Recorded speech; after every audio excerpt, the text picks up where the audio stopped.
Good news para sa Lakers sa magiging laban nila sa Memphis Grizzlies inilabas na. Hindi nga nagawa ng Lakers na makuha ang panalo nitong Miyerkules na sila ay natalo sa team ng Golden State Warriors sa score na 134-120. Ginawa naman ni LeBron James ang lahat niyang magagawa, pero dahil wala si Anthony Davis, kinapos ang Lakers sa isang napakahalagang laban para sa final na pwestuhan sa Western Conference.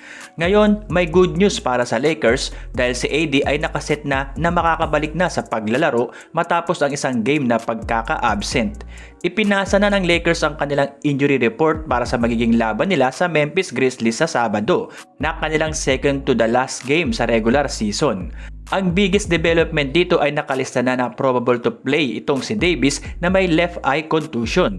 Para naman sa ibang balita, usap-usapan ngayon ang hindi magandang nangyayari sa pagitan nina LeBron James at Coach Darvin Ham.